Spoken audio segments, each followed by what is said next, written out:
السلام علیکم ورحمۃ اللہ وبرکاتہ۔ نحمدہ و نصلی علی رسول الکریم۔ ناظرین کرام، آپ کو جو تصویر نظر آ رہی یہ غیر مقلدین کے شیخ محمد رحمانی صاحب ہیں، انڈیا کے ہیں۔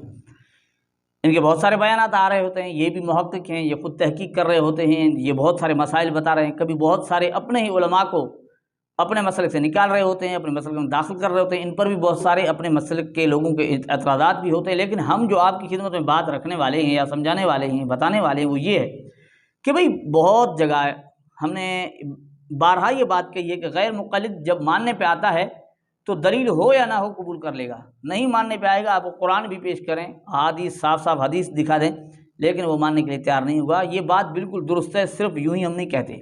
تو ہم آج آپ کی خدمت میں ایسی چیز پیش کرتے ہیں جو صاف صاف قرآن پاک کا یعنی انکار ہے، یوں سمجھو بالکل ہی انکار کیا جا رہا ہے یا مانا نہیں جا رہا، قرآن کی بات کو مانا نہیں جا رہا تو انکار ہی ہوا نا۔ تو یہ شیخ رحمانی صاحب ایک طرح کا صاف یوں سمجھو انکار ہے، اور انکار کس طرح ہوتا ہے آپ دیکھ لیجیے کہ انکار اس طرح ہوتا ہے۔ قرآن پاک کی ایک بات ہے لیکن شیخ رحمانی صاحب یعنی اپنی بات کر رہے ہوتے ہیں۔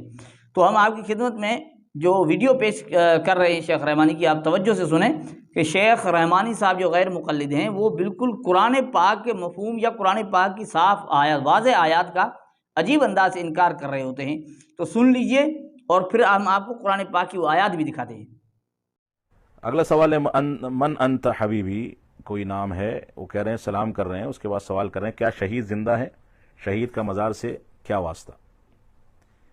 شہیدوں کے بارے میں بعض آیات میں اس بات کا ذکر ہے کہ وہ زندہ ہیں، لیکن زندہ سے مراد کیا ہے یہ اللہ رب العالمین جاننے والا ہے۔ ناظرین اکرام، شیخ رحمانی سے شہید کے زندہ ہونے کے متعلق پوچھا جا رہا ہے تو یہ کہتے ہیں کہ یہ زندہ سے مراد کیا یہ اللہ ہی جانتا ہے۔ اب یہ نہیں زندہ کیا ہے یار، قرآن پاک کے اندر جو اللہ نے کہا کہ انہیں مردہ نہ کہو، کیوں مردہ؟ بل احیاء، کہ وہ زندہ ہیں۔ اب اللہ ایک طرف سے کہہ رہے ہیں کہ اسے انہیں مردہ نہ کہو، دوسری سے اللہ یہ بھی وضاحت کریں کہ وہ زندہ ہیں، وَلَٰكِن لَا تَشْعُرُونَ، بس تم ان کی زندگی نہیں دیکھ سکتے نا، پردہ ہی تو ہے نا، برزخ تو ہے نا، اب تو نہیں جان سکتے یا سمجھ نہیں سکتے نا۔ اب یہ نہیں کہ تم ان کو چلتا پھرتا نہیں دیکھ سکتے، اس وجہ سے وہ زندہ نہیں ہے، وہ زندہ ہے۔ اب مردہ کہنے سے منع کیا گیا، زندہ کہنے کو کہا، یہ بتایا گیا کہ وہ اس لیے مردہ نہ کہو کیونکہ وہ زندہ ہے۔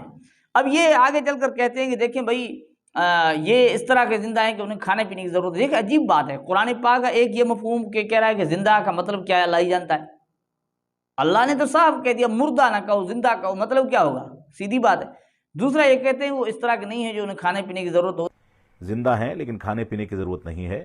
دیکھو قرآن پاک میں خود اللہ تعالیٰ کہہ رہے ہیں کہ بل احیاء عند ربہم یرزقون، اللہ جل جلالہ کی طرف سے انہیں رزق دیا جا رہا ہے۔ اب یہی غیر مقلد ایک طرف سے ان کے زندہ ہونے کے یعنی زندہ کو ماننے کے لیے تیار نہیں، اپنی طرف سے ایک بات بنا رہتے ہیں یہ زندہ سے مراد کیا؟ اللہ تعالیٰ تو صاحب کہہ رہے ہیں مردہ کہو نہ کہو، مردہ کہنے سے روکا جا رہا ہے، وجہ یہ بتا رہی ہے کہ زندہ ہے۔ اب جو مردہ نہیں وہ کیا ہے؟ وہ تو زندہ ہے نا۔ اور پھر اللہ تعالیٰ خود کہہ رہے ہیں رزق دیا جا رہا ہے اللہ کی طرف سے، ان کی رب کی طرف سے وہ رزق دیے گئے ہیں۔ صاف بات ہے، دونوں باتوں سے یعنی وہاں کھانے پینے سے بھی یہ انکار کر رہے ہیں اور ان کی زندگی سے بھی انکار کر رہے ہیں۔ تو ناظرین کرام ہم یہ سمجھانا چاہتے ہیں، اب دیکھیں غیر مقلد کا اپنا ایک ذہن ہے، ان کے خلاف قرآن پاک کی صاف آیت بھی آ جائے، واضح مفہوم بھی ہو، لیکن وہ ماننا اس کے لیے ضرور نہیں ہوتا کیونکہ اس کا اپنا ذہن ہے۔ اب اس کے ذہن کے مطابق کوئی بات آ گئی نا، پھر قرآن میں ہو بھی یا نہ ہو، پھر قرآن پاک میں ہو یا نہ ہو، اس سے کوئی مسئلہ نہیں، وہ اسے قبول کرنے کے لیے تیار ہو جاتا ہے۔ اللہ جل جلالہ ہمیں ان غیر مقلدین کی حقیقت سمجھنے کی توفیق عطا فرمائے۔ یہ ہے حقیقت۔